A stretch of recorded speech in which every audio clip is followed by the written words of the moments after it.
Hi guys, welcome to Vicker Yourself. In today's video, we'll be looking at two different slings. On my left is the Viking Tactics hybrid padded upgrade sling. On my right is the Brute Force gear, or they call it the vicker combat sling. This is also padded sling, and I have had this for over a year, the Brute Force gear, and I've gamed with it for over 20 games. And I have just recently acquired the Vtac sling, so I can't really say anything from my user experience on this sling. So currently we're just looking at the physical characteristic and the properties between the two sling. And first, the Brute Force gear weighed in about 150 grams, and the Vtac is about 162, somewhat like that. So the Vtac is about 10 grams heavier, but I can't really tell the difference. And going over from let's go over from the top. So this sling, this is a 1 inch wide sling, and this is a 1 1/4 inch. So the Brute Force gear sling is wider, and the material on the Vtac it feels softer and smoother, whereas the Brute Force gear is feel rougher and stiffer, and it is also a bit thicker. But having said that, does not mean this one is stronger than this one or vice versa. There's no way for me to test the strength of the sling. I'm just pointing out the physical property. As for the going down the tri-glide, having a wider sling will definitely get you a bigger tri-glide, but I think the Brute Force gear is a bit better made. As you can see, this is where the runner comes in. There's a little white mark here where the Brute Force gear is nicely finished. And going down the padded area, the Vtac sling is stitched by a box and a box, and there's a few lines of stitching, and the Brute Force gear is a vertical stitch. And I don't know which one is stronger than which, but I think it's just different method of stitching. And down to the padded area, the Vtac sling feels thicker, but I think it is because I recently got it, and the Brute Force gear, you can see by the color, is a bit worn down. And they're both 2 inch wide, as I mentioned. And going down the length, the Vtac is about 2 inch longer for the padded area. And going down the retention and release mechanism, let's talk about the Brute Force gear first. The Brute Force gear is a one handle does all, so you pull the handle to extend your sling, and you pull it back in front to retain, and it is held by friction. And over the year, or in all the games that I have used this, I have never had the problem of this tri-glide accidentally releasing some of the sling. So the friction lock is pretty good. As for the Vtac, the release and retain is actually done by two different handles, or two different ways. When you want to release this sling, or when you want to extend the sling, you pull this thing here, and you can extend it. And when you want to retain your sling, when you want to retain your rifle, you pull this rubberized handle going down. This thing, there are teeth here that are angled this way, so the sling on top can only go one direction. When you try to go to the other way, the teeth will bite down the sling to prevent it from going on this side.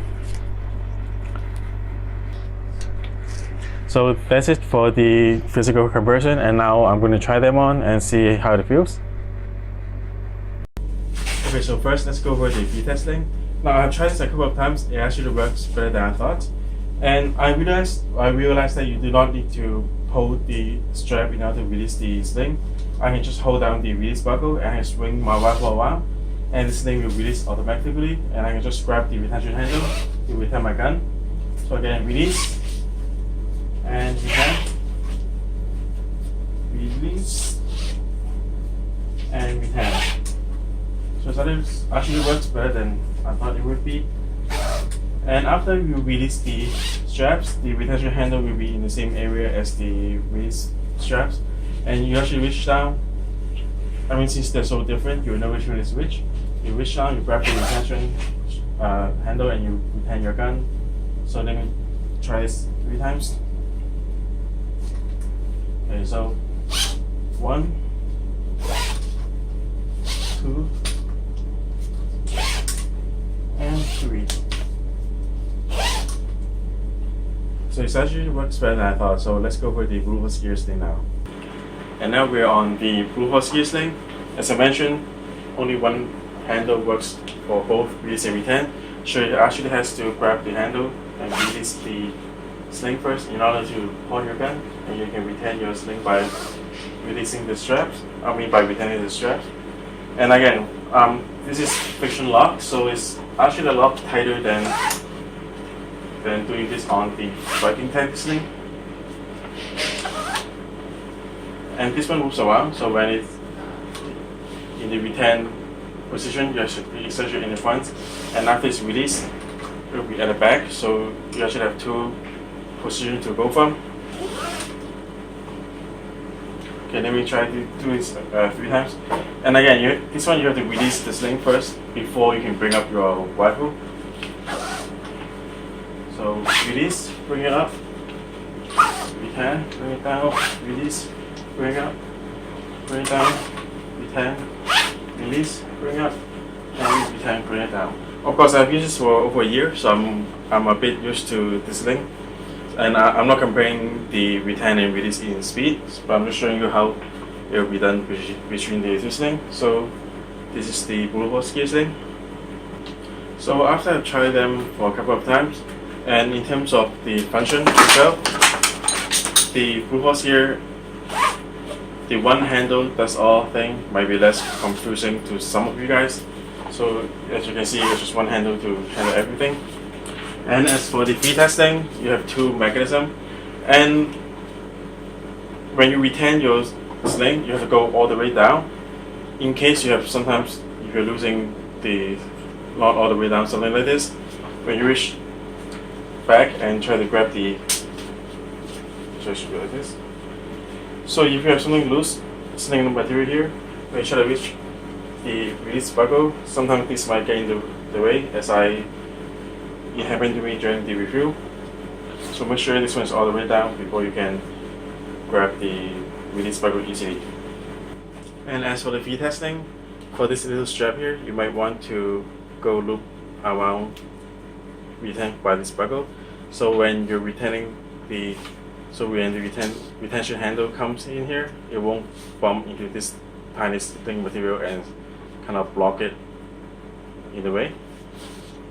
So what I will do is I will retain this little bit of strap in here also, so when the retention handle comes in, it doesn't block it.